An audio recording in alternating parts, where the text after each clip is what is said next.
উপস্থিত আছেন আমাদের কলেজ মসজিদের প্রেসিডেন্ট এবং কলেজের প্রধান সহকারী, আমার প্রিন্ট ইলেকট্রনিক মিডিয়ার সাংবাদিকবৃন্দ, হোস্টেলের বা শহীদ মাহবুব হলের কর্মচারীবৃন্দ এবং বিভিন্ন স্তরে যারা বিদায় দিচ্ছ এবং যারা বিদায় নিচ্ছ, সেই প্রাণপ্রিয় ছাত্ররা, আসসালামু আলাইকুম ওয়া রাহমাতুল্লাহ। আমি প্রথমেই শহীদ মাহবুবের জন্য দোয়া করি। সবার পক্ষ থেকে, কলেজের পক্ষ থেকে আমরা তার জন্য দোয়া করি যে শহীদ মাহবুব আমাদেরকে তাড়িয়ে নিয়ে বেড়ায়, আমাদেরকে ভালো হওয়ার জন্য হাতছানি দেয়, যার নামে এই শেরপুর সরকারি কলেজে হল হয় নাই, হল হওয়ার কথা ছিল না। এই হল কিন্তু আগে নামকরণ হয় নাই। শহীদ মাহবুব শহীদ হওয়ার সাথে সাথে এটা শহীদ মাহবুব হল হয়েছে। এজন্য আল্লাহ শুকরিয়া আদায় করি, আলহামদুলিল্লাহ। পাশাপাশি এই শহীদ মাহবুব হল হওয়ার কারণে এই যে হলের যে পরিবেশ, আমার এখন মনে পড়ে যে আমরা যখন হলের ছাত্র ছিলাম, ওখানকার যে অবস্থা, সেখানকার যে একটা সুদা বন্ধ আমি এখানে এসে পাই। আমি আবার সেই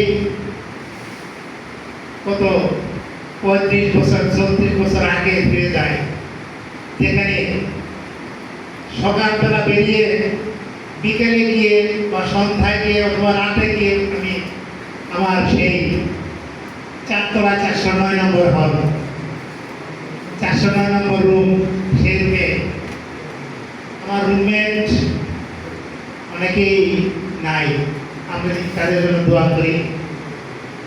হলের যে পরিবেশ সেটা তুমি মেসে পাবে না, বাসায় পাবে না। বাসায় খুব সুন্দর রান্না হয়, কিন্তু এখানে যে পরিবেশ, এখানে যে শিক্ষা, এখানে যে আচরণ, এখানে যে তুমি একটা অবস্থা পাচ্ছ, এটা কোথাও পাবে না। কবি যেমন বলেছেন, এমন দেশটি কোথাও খুঁজে পাবে না তো তুমি, তেমনি আমি বলি এমন অবস্থাটা, এমন পরিবেশটা কোথাও খুঁজে পাবে না। তুমি হাঁটতে বেড়াও, তোমার জীবন এই যে আজ থেকে কয়েক বছর, 4 বছর 5 বছর এক তারা পেরিয়ে বিদায় নিতে যাচ্ছ। রবিউলের মতো যারা আরো 1-2 বছর বেশি ছিল, তারাও বিদায় নেওয়ার পথে। একদিন চোখের মনি উঠায় দুপুর অস্ত্র গড়িয়ে পড়বে, যেটা তোমাকে মনে করিয়ে দেবে আমি জীবনে যা কিছু শিখেছি এই হল থেকে। অনেকখানি অনেক কিছু শিখবে। এতগুলো মানুষের সাথে কিভাবে চলতে হয়, স্যার বলেছেন, হাঁটতে হয়, ওটাও শেখার বিষয়। কথা বলতে হয়, তুমি এমন ভাবে কথা বলছো যাতে করে তোমার দাঁত সব বেরিয়ে না যায়, এটাও চিন্তা করতে হবে। তোমার আচরণে অন্যরা কষ্ট পাচ্ছে কিনা, এটাও তোমাকে চিন্তা করে চলতে হবে। আর্মিতে কমিশন র্যাঙ্কে কিন্তু এই সমস্ত বিষয়, তুমি দাঁত মারছ কি দিয়ে, সকালবেলা উঠে আঙ্গুল দিয়ে একটা টান দিয়ে দেবে, থুতু ফেলে দিবে সাইডে, পরের দিন দেখবো তুমি আর নাই। এইটাই অথবা আমাকে শিখতে হবে। রিক্সা পুরাই নাই, আমার পকেটে অনেক টাকা, উঠলাম, নামার পরে 10 টাকা দিয়ে, স্যার এটা না, এই যে তুমি শিখলা, এটা কিন্তু তোমার শিক্ষা নয়। সবাই বক্তব্য আছে, তুমি যা দিয়ে যাবে একদিন তুমিও তাই পাবে। আমি আমার আব্বার কাছ থেকে শুনেছি একটা গল্প, সেটা হলো কয়েক ভাই বাবার মানে বুড়ো বয়সে একটু কি করে, যেটাকে বলে বাচ্চাদেরকে বা ছেলে মেয়েদেরকে শাসন করে, অনেক কড়া কথা বলে, যেটাকে গ্রামের ভাষায় পেশার বলে। এরা বলছে বাবার পেছনে তো আর থাকা যায় না, চল বাবাকে ধরাধরি করে ফেলে দিয়ে আসে। কথাটা বুঝে নিও, ধরাধরি করে নিয়ে যাচ্ছে। 2 ক্ষেত পার হওয়ার পরে বাবা কানে কানে বলছে, বাবা আর নিস না। আমিও আমার বাবাকে এই পর্যন্ত আনছিলাম। হিসাবটা করে দেখো, তুমি এখন যা করবে তোমার পরবর্তী প্রজন্ম তোমাকে তাই দিবে।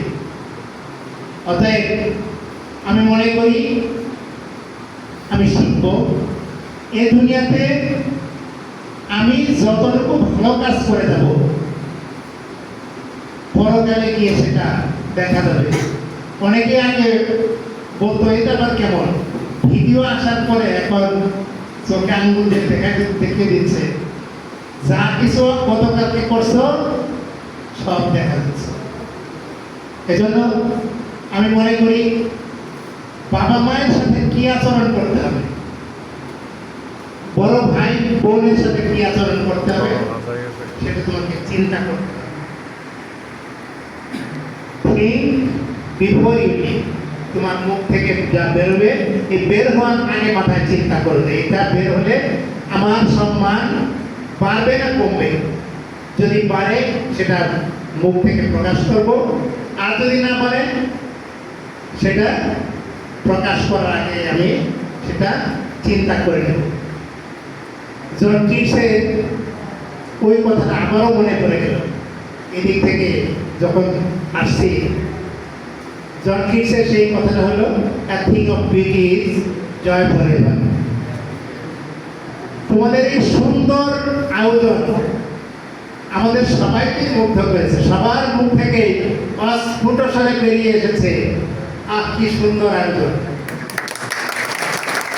এই সুন্দর আয়োজন তোমাদের আচরণকে, তোমাদের ভবিষ্যৎকে, তোমাদের জীবনকে আরো সুন্দর করুক, আলোকিত করুক, এই আশাবাদ ব্যক্ত করে তোমাদের এই বিদায় অনুষ্ঠানের মাধ্যমে তোমাদের জীবন আরো সুন্দর হোক এই কামনা করে, আমাদের আকাঙ্ক্ষা, আমাদের এর প্রতিফলন তোমাদের মাধ্যমে আমরা পাবো। আমার পূর্ববর্তী বক্তারা যা বলে গেছে, তাদের এই বক্তব্য একটাই চাওয়া, একটাই পাওয়া, আমাকে হোটেলে নিয়ে খাওয়াইতে হবে না, শুধু ফোনে একটা বলবা, স্যার আমার অবস্থান এই, আর কিছু লাগবে না। দেখো যে তোমার স্যারের মনটা, বুকটা ভরে গেছে। এই বুকটা ভরার জন্য আমরা চেয়ে থাকবো ভবিষ্যতের দিকে। এই আশাবাদ ব্যক্ত করে তোমাদের জন্য দোয়া করে আমি আমার বক্তব্য শেষ করছি। আসসালামু আলাইকুম ওয়া রাহমাতুল্লাহ।